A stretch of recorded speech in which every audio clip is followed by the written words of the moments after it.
welcome to another exciting episode of the Andre The Beast Crayton Show. Man, look, I'm sitting next to two beautiful women. I'm going to introduce them, starting on this side first. This is the new podcast sensation host, the Lauren Friedman Experience, in-house all the way from New York. And on this side, Indiana's top, let me throw it like it is, Indiana's top recording artist. I know you want that body to hold 9 yards. Rave the Baby's in the house. Yes. Ladies, thank you for being on the show today. So this is what we're going to do.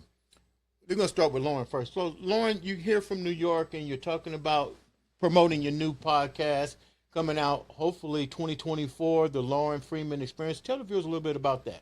So the Lauren Friedman Experience is about my personal healing trauma story. It took almost 40 years for me to figure this out. It's whole mind-body connection, finding peace as a possibility, as well as finding out all the ways that my body was holding on to things. So I have all these amazing stories. I have all these ways to help people heal, whether it's a B2B solution for businesses, for consumers, and also eventually I'm going to be standing up a pediatric complex trauma foundation. It's going to be lit AF.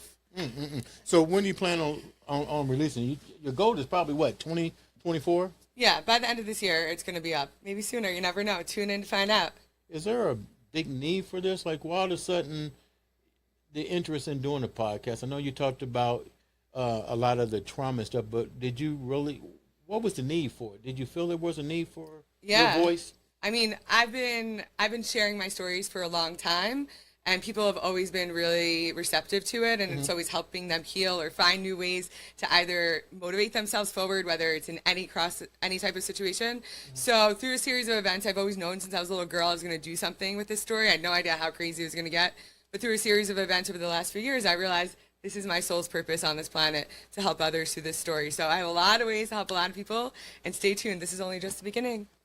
Guys, make sure 2024 you tune into the Lauren Friedman Experience, the new podcast hosted by Lauren Friedman herself. Now, let's get to the real story. The real story, the new R&B sensation in the house. Rave the Babe. Hey. Ray, what's going on? Hey, everything's going on, guys, and nothing at all. Both things. So tell the viewers a little bit about who Rave the Babe actually is. So, okay, I will say that when I first started my music career, I would say just starting music, not my career. I have a twin brother named Jay Henny. He does music, and we would do music together. Well, it was Serenity at first. But then I started, going through life, and life started toughing me up a little bit. And so I had to come up with Rave the Babe. You got to look at me. Oh, okay. You're looking at the camera. Okay, so turn your body a little bit. We'll cut this part out. So turn, so that way you're comfortable and you're looking at me. Okay. Okay. All right, so let's do it again, because we'll cut this part out. You need to move your legs. I know I have same problems. I'm just saying, like, for me, it's, like, difficult. Oh, yeah, I get that's it. better. Trust me, I understand. He was like, turn this way. I was like, I can't. Okay. So now we'll cut this part out and bring it back in. Okay. Okay, so tell the viewers a little bit about who Rave the Babe actually is. All right. Well, when I first started my... Let's do it again. I'm sorry. Look, I keep Look at doing me. it. Don't look at the camera. Yes. You got to act like that's not even there. Okay, Well, you did it good. 1, 2, 3. So tell me a little bit about who Rave the Babe is. You're from Indiana, North Vernon. Yes. Tell me that story. Yes, so with that story being said, my parents were pastors, and they had a pastor that was over them who told them to move to North Vernon. Wait a minute, a pastor over a pastor? Yes. Okay. It was a little bit of a cult situation, I'm not going to lie.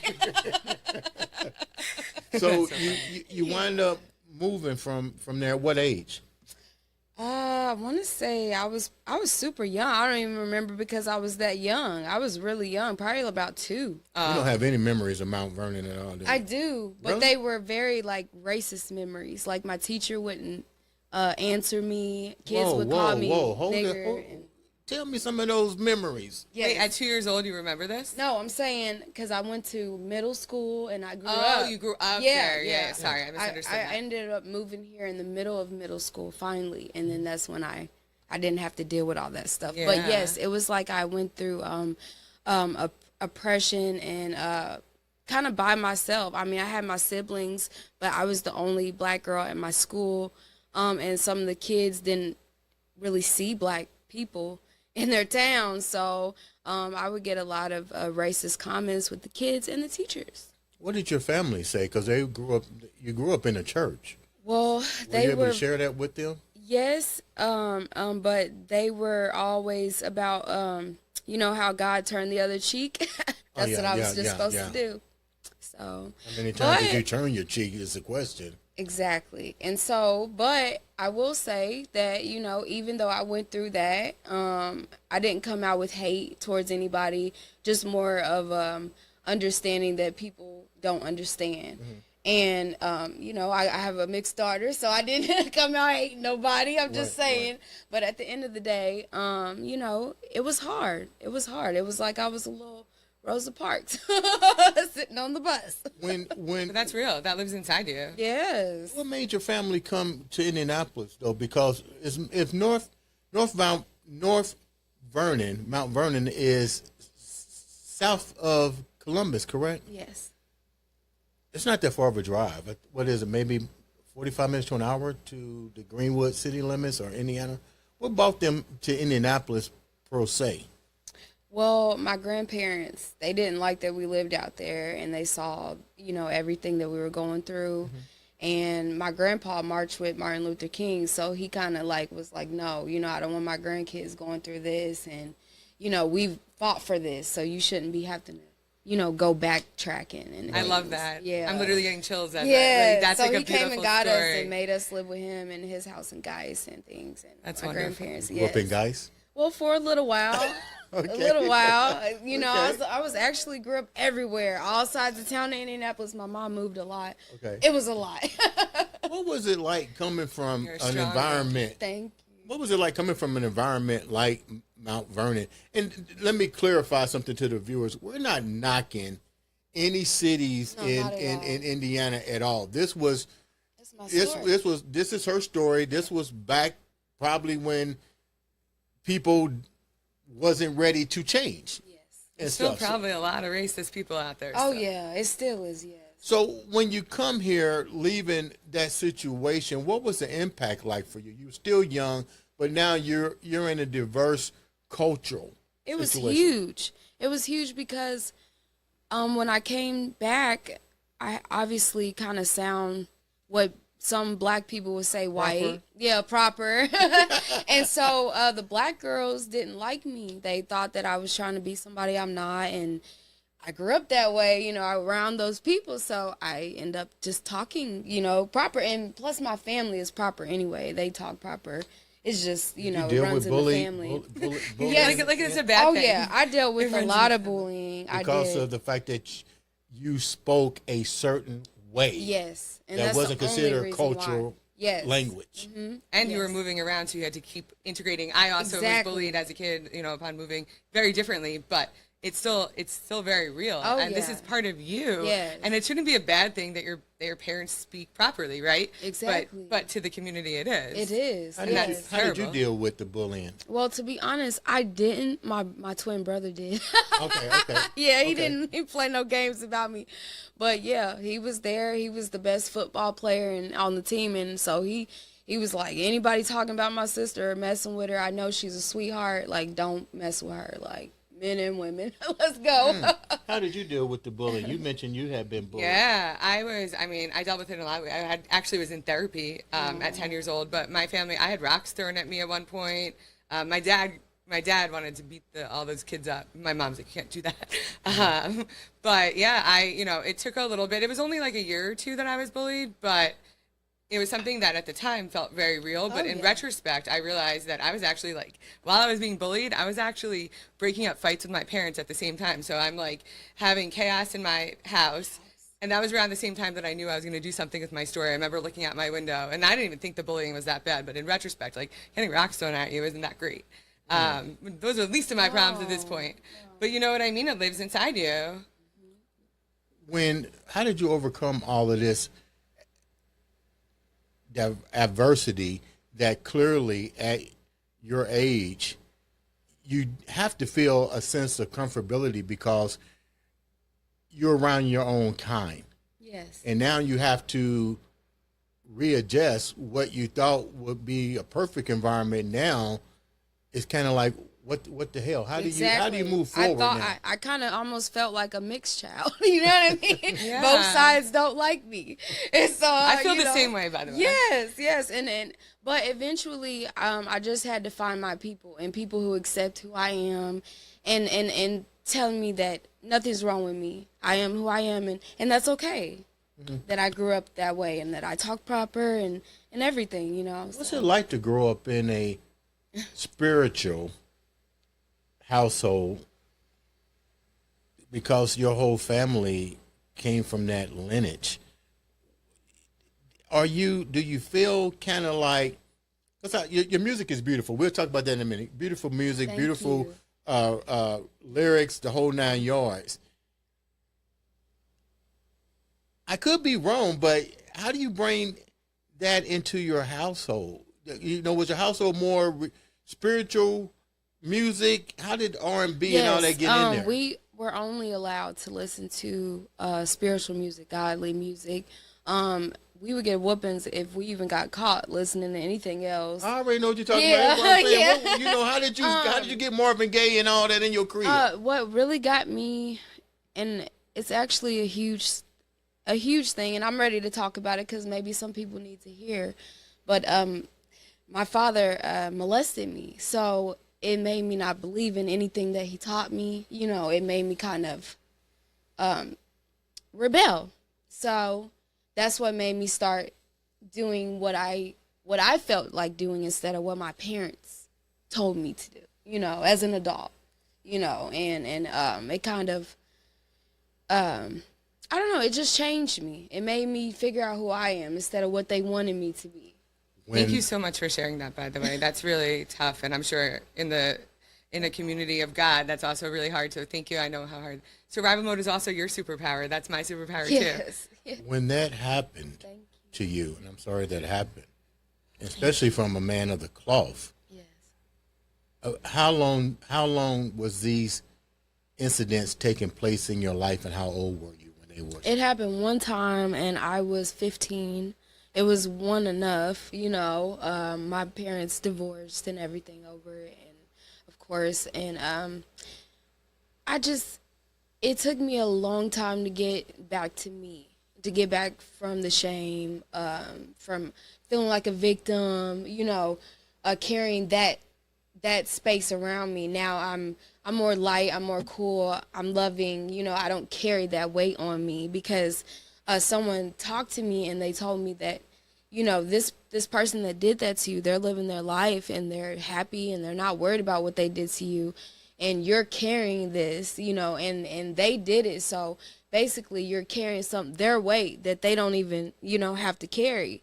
So I released it, and ever since then. Were you and your father close prior? Actually, yes. I love my father. And I still try to talk to him even though that's crazy, but we don't see each other. I just check on him. He doesn't call me and ask if I'm okay. Do you think, and I know this is hypothetical, most times when this happened, it's happened to the... Oh, yeah. I have a feeling that it may have happened to him. Did you, when you shared it with your mom, did your mom say, hey, maybe this happened to your father? When I shared it to my mom actually went into depression. She didn't want to believe anything, but my dad admitted it because my grandfather, who's in the military, came with his, you know, and was like, hey, what'd you do to my granddaughter? And he said, I did. I mean, that's also a lot to carry, like your parents' divorce, your mom's own health issues, like. That's a lot. I also am calling it the weight of shame. Let that shit go, because it lives inside of you. It does. And I still carry that weight of shame. I feel like my family treats me a little different because they look at me with shame. You know, it's weird, you know, but I overcome all of it, and I just keep. What's the relationship with your father and the grandfather, his father, knowing that this situation took place? Like, I never got to meet my grandparents on my dad's side. They haven't been in his life, so maybe that's a part of the reason, you know, of why he is the way he is, and why he was able to follow a cult so easy and things of that nature. You said something that was pretty. How old are you, Rave? I'll be 35 in December this year. Man, this is great. I thought you was like 22, 23 years old. Lord, Everybody thinks that. Black You don't should see cry. my daughter. People think that we're sisters. I love Like, that. she's taller than me. Black definitely does not Thank cry. you. With you mentioned something that was really profound here. You mentioned that you've come to grips with it and you're able to talk about it. And I appreciate you coming on my show, sharing it, me. because I didn't. This is completely unrehearsed. But my question is to you. You share something about you still love your father, and you've been trying to reach out to him. What is it that you want to tell your father? To be honest with you, like, he kind of knows how I feel. I just keep wanting what we had, and I know it's not gonna ever be, but I don't know how to stop wanting it. I know. Yeah. I actually can help you. This is actually what I'm doing is helping people figure out ways to heal from all of this, because I've also been through a lot of crazy things, and everything you're talking about is exactly what the people that I went to my trauma retreat have been through, and what I have, similar things.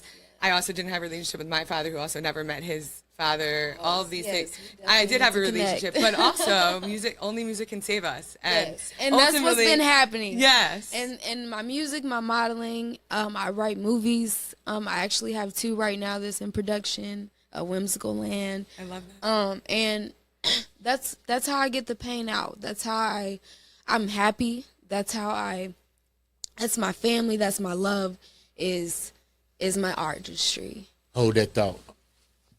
Thank you. You're amazing. Thank you. We really I'm have to trying not talk more, cry. because this is amazing. Honestly, absolutely. You're speaking. I'm actually eventually going to make a movie. I'm not sure if it's a movie series called Only Music Can Save Thank Us, and you. educate about mental health through I music. definitely would love to. Because it's true. It Music is a does. big part of my story too. It does. All right, we're gonna take it from that.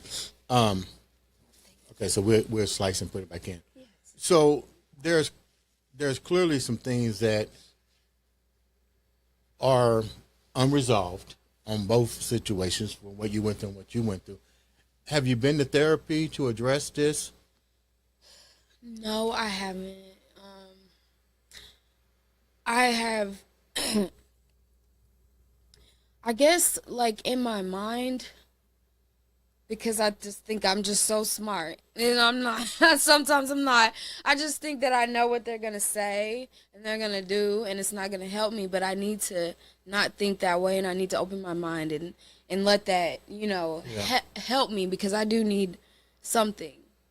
Everybody says that, by the way. Everyone thinks that they don't need it. But definitely trauma I do therapy need is it. trauma Yes. therapy is the answer. Yes, I I can do help need you. it. I know I need it. I like. I No, but know I crying need is it. good that you're able to cry. Like, I wasn't able to cry until 2 years ago. It's really bad for Yes. my lashes. But you understand that, Believe me, I was trying not to. Well, your lashes still look great. But you. that's good that you're able to at least release that, because it's not living inside you to the same degree that it could, So that's really good. Yes. You're doing what you can. Thank you. I'll help you find some resources. On a, I'm gonna change the narrative a little bit, because I know this is an emotional topic, and I do want to talk about one more emotional thing. go right ahead. This is your show. Go right ahead. 2 years ago, my mom died. So, yeah, I've been through a lot after that How happened. close was your mom to you? Really? You said your mom basically was in a state of denial when you shared Yes, it with her. yes. Do you think she carried this with her? Oh yeah, because she would always ask me. She actually got molested when she was a child, and she would always ask me and my sister, let me know if your dad or your brothers are doing anything to you. And so, the day that I did tell her, she didn't believe me. It was a complete shock, because it was but she was in shock. She went into complete shock, yeah. because they were together for 16 years. So I can only imagine being with somebody for that long and being so in love with them, and never thinking that they would do something like that, and trying to get your mind to even come to grips with that. I'm sure there was a part of her subconscious that Oh really no! knew it. Before she But before that, before she left, she told me that she believed me and that she was so sorry for all the pain that she caused me for saying that she didn't, and made everything better. I'm getting chills. With that said, I'm sorry for the loss of your mom. I'm sorry Thank for you. all of that you went through. But now you have to look at life in a total different. Yes. Let me put it like this: you shouldn't have to live in a fear-based world. Yes. But that particular incident can cause fear of the unknown because now you have your own child. Exactly. And you have a beautiful fiance and whodunit beats and so forth. How does he help you navigate with the loss of your mom and your openness with what you went through? How does he help you? He's just there. He's like my best friend. So he talks to me, I can let out my emotions. He won't judge me. But yeah, that's how he's there. He just Well, he's awful quiet too. exactly. So he'll listen. He'll listen to anything all the time. Exactly. He'll listen. But yeah, that's how he's there. And also he's there because he's pushed me with my music. I'm very shy sometimes. I'm outgoing, but with my creatives, I can be shy. And that's why nobody knows Rave the Babe and stuff. But he's pushed me because he heard me write my first song, My Body, and he's on that song. And I've written songs before then, but I've never came out and like, hey, I did this. And, it was just little spots in my brother's music, that I would come into. And I just was like, this is fun, but I don't want to, like, everybody to know. I don't want to be no Cardi B or nothing. Well, it's hard after you've also experienced so much trauma in your life between, how you grew up and then with your father. Yeah. So I struggle with the same things. I understand. When did you start getting involved in writing music and doing music in general? Because you suffered trauma at such a young age. You dealt with bullying. You dealt with identity. Not saying identity meaning you, but I definitely did. Yeah, I know what you mean. yeah, like when did music figure out who I am with all of this around me? Sure, every day you still deal with it. I know I still do. every single day. Yeah, but I have learned a lot about myself, and I love that because at first I didn't know anything about me. I just knew what my parents wanted me to do, and they would tell me things like, God, I would go to hell if I even thought of anything bad and stuff like this. So it was really deep. I went through a lot of traumatic things because I would try to not think of bad things, so I wouldn't go to hell. And if I did think of bad things, I was scared all day long. Like, is he coming? Is he right behind me? It was. How did music enter your life though? You get. What they say, music is a savage beast. So No, music entered only my music life can because, save us. to be honest with you, my mom she was actually like the lead choir lady in the church, so she could sing really like an angel. And then my brother, he actually signed with Warner's Brothers, so he's very musically talented. My family is musically talented. My grandfather was in a jazz band growing up and stuff. So music is engraved in our lives. My brother always had a studio, a music studio growing up in our house. So it was always music there. One day, he had to open up for... You don't lit up now. Yeah, because one day he had to open up for Twista. Oh, yeah. Okay. And That's so awesome. he was writing a song, and I'm sitting here listening to the beat, and I wrote my part, and he didn't know I wasn't even supposed to be on part of the song. When I told him my part, he lost it and was like, "You got to be on here, and you got to open up." We opened up for Twister, my first song ever that I wrote. How was That's that? And so I love cool. Twister. It was Me amazing. too. We were back there eating chicken wings and drinking alcohol, and he was telling love me that. to follow my dreams, stay focused, and don't let nothing stop me. That's what he said. And that's what you're doing. Yes. Yeah. So, what do you like? This is new for you. I mean, it's been in your DNA, But it's still new. but it's still new for you. Yes. What are you learning from your craft, and what are you learning from one of the best beat producers out there, whodunit beats? I got to give him his props. We play his music. So. Yes. But what are you learning from them? Because this is new for you. Well, I'm learning from him everything, really, to have confidence in myself, first of all, because that's something that I struggle with still. And I just performed at the Rich Fest. That was big. And I was Yeah, yeah. Awesome. I was so scared I even passed out after because I'm not gonna lie, I passed. Oh my gosh! But it was a count of me. I didn't eat that day because I was All supposed to be on at 2:30. You know how that show goes. So it was a lot of things that were happening. One of my dancers were complaining because she was so hot and her makeup was falling off, and we had to go. You know, it was a lot. But when I got on stage, I left all that behind me, and I just put my all into it. And I was like, "This is it." Like, this is my time to shine, and I'm not letting none of that stop me. You did a straight up Eminem. Yes, I got up there. I'm so proud of you. What was that like for you to perform like that? And I heard that was a great event. I was asked to attend, but we had guests on that day. But I heard it was amazing. It was amazing. Everybody in the community was pretty much there. There were no fights, no crazy stuff happening. Everybody was just supporting each other, and everybody got a clap. Everybody got a woo. You know, it was just amazing. How did you feel performing though? How did you feel? To be honest, when I opened up for Twister, that was 6 years ago. So I consider that my first time performing at Rich Fest, and excuse me. He got me drinking, y'all, and bourbon. I can't drink without bourbon.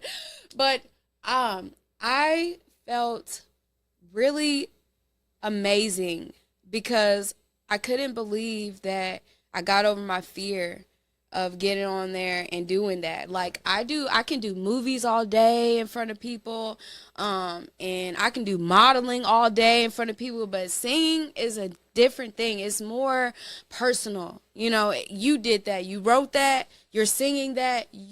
Like, not a whole cast, you know, so it's personal. And I'm sensitive with my craft, you know, so the fact that I got the crowd going and everybody's like, oh my gosh, and rushing me off the stage when I got off to get my autograph, to know who I am, it really made me feel like this is what I'm supposed to do. This is where I'm supposed to be.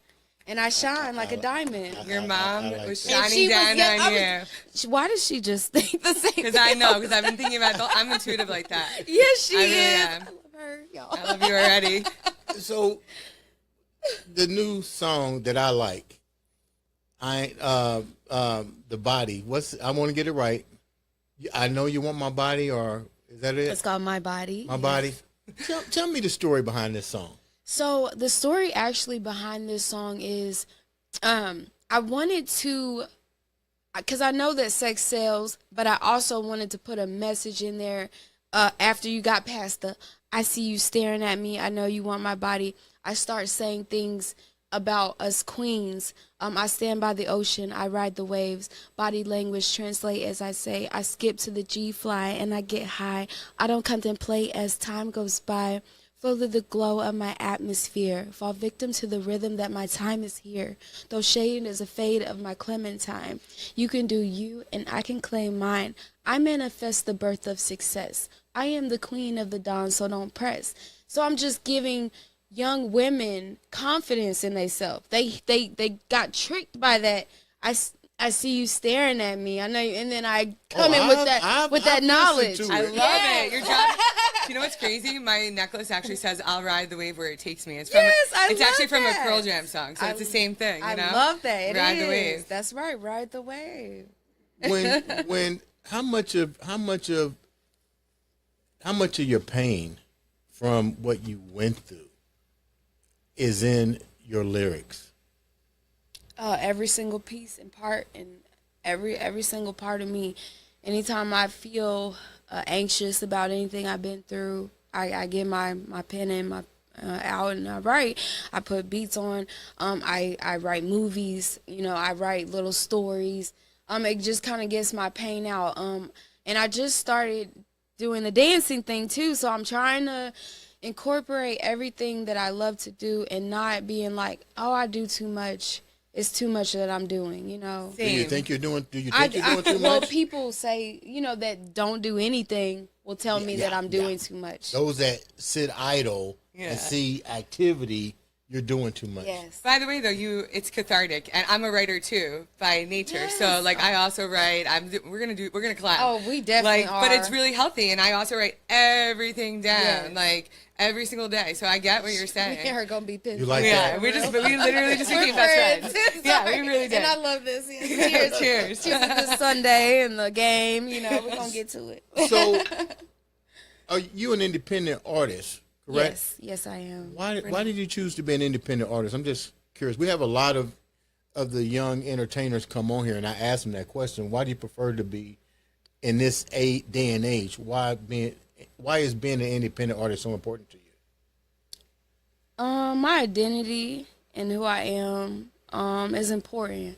I want to keep that.